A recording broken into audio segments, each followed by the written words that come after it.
saudaraku, tetap ada suara negatif. Saudara tidak bisa melarang 10 orang pengintai ini untuk bicara, tapi saudara bisa memilih menjadi seperti Kaleb dan Joshua. Saudara tidak bisa berkata, tapi semua berkata tidak mungkin. Semua berkata begini, ya saya ikutlah, apalah daya saya cuma 1 orang. Tidak. Saudara berkata seperti apa kata firman Tuhan. Saudara punya keberanian iman untuk menyelesaikan panggilan Tuhan dalam hidup saudara.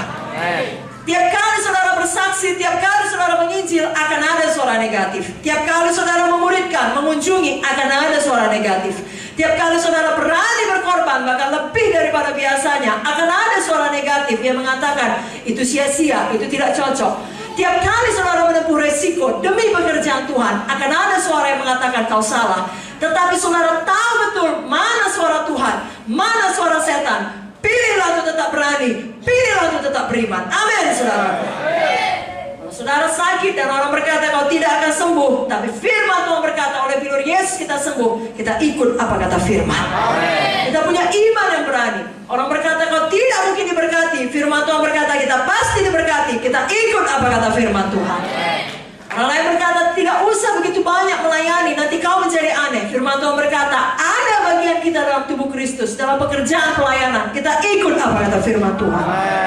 Saudaraku, kita punya iman yang berani karena dasar kita adalah ini, firman Tuhan yang tidak berubah. Langit bumi boleh berlalu, tapi firman Tuhan kekal selama-lamanya. Sedangkan ucapan manusia itu selalu bisa berubah. Hari ini dia mendukung kita, besok dia menginjak kita. Jangan andalkan apa kata manusia, seberapa banyak pun, mayoritas pun. Andalkan apa kata firman Tuhan. Firman Tuhan tidak mungkin gagal. Malam hari ini biarlah kita belajar satu perkara. Jangan terganggu apa kata orang. Jangan kecewa bila tidak ada yang mendukung kita ketika kita mau melakukan kebenaran firman. Kita ingat Kaleb, kita ingat Joshua. Kalau orang-orang di Alkitab pun mengalaminya, dituliskan sebagai teladan kepada kita, kita pun mengalaminya. Mereka menang, kita pun menang. Saudara masih ingat kisah Sadrak, Mesak, Abednego? Mereka juga contoh orang-orang yang memiliki iman yang berani. Mereka dihadapkan pada ancaman kematian, bukan karena dosa mereka, justru karena kebenaran mereka. Pernahkah saudara seperti itu? Justru karena saudara berbuat benar, karena saudara setia beribadah, karena saudara setia berkorban, setia melayani, saudara dapat ancaman.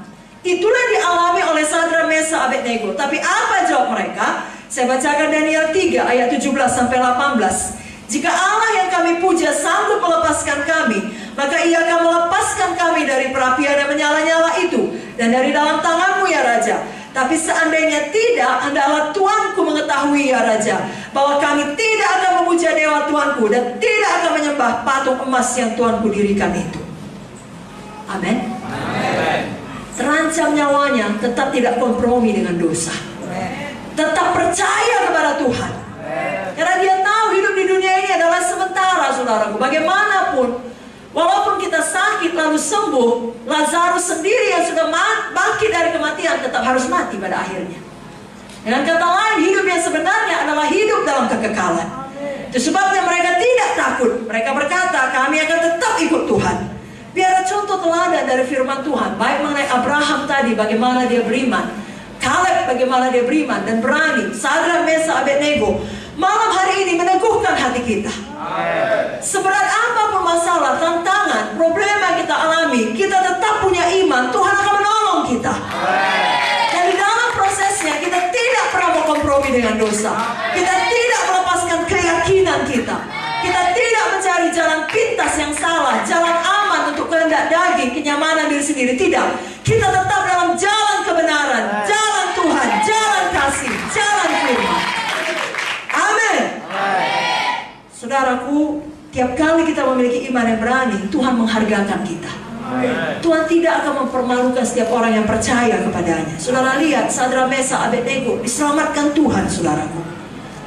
Tiap kali kita memilih jalan iman, Tuhan yang berperang bagi kita. Saya bacakan Keluaran 14 ayat 14. Tuhan akan berperang untuk kamu dan kamu akan diam saja. Bukankah itu luar biasa? Amen. Pada malam hari ini, bisakah Tuhan menemukan iman di tempat ini? Amen. Berapa banyak saudara mau memiliki iman yang berani? Betul-betul percaya tidak ada yang mustahil kepada Tuhan. Tidak ada yang mustahil bagi saudara yang percaya. Bisakah saudara lihat keluarga saudara dipulihkan? Bisakah saudara saudara masa depan yang diberkati? Bisakah saudara lihat KKS saudara berganda? Bisakah saudara lihat saudara jadi terang dimanapun Tuhan menempatkan saudara? Bisakah saudara lihat besok KKR banyak jiwa-jiwa diselamatkan, disembuhkan? Berikan dulu tepuk tangan bagi Tuhan Yesus. 2 Tawarik 16 ayat 9 berkata, mata Tuhan menjelajah seluruh bumi, termasuk menjelajah duri pada malam ini. Amen. Untuk melimpahkan kekuatannya kepada mereka yang bersungguh-sungguh hati terhadap Dia. Mari bersungguh-sungguh beriman. Amen. Tapi setelah kita memiliki iman yang berani, sudah berkata, bisa itu dilakukan.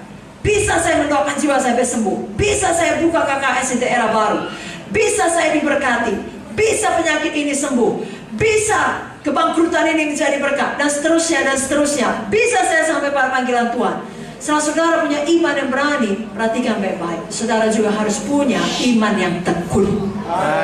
Mari angkat tangan saudara, katakan, saya punya iman yang tekun. Katakan kuat-kuat, ketekunan iman. Amin. Karena kalau kita ingat juga kisah Joshua dan Kaleb tadi, setelah mereka beriman, mereka bisa masuk tanah Kanaan dan mendapatkan warisan hak mereka atas tanah perjanjian tersebut. Tidak langsung itu terjadi, dibutuhkan waktu.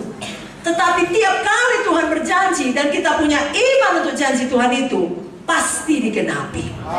Berapa lama pun waktunya, pasti digenapi.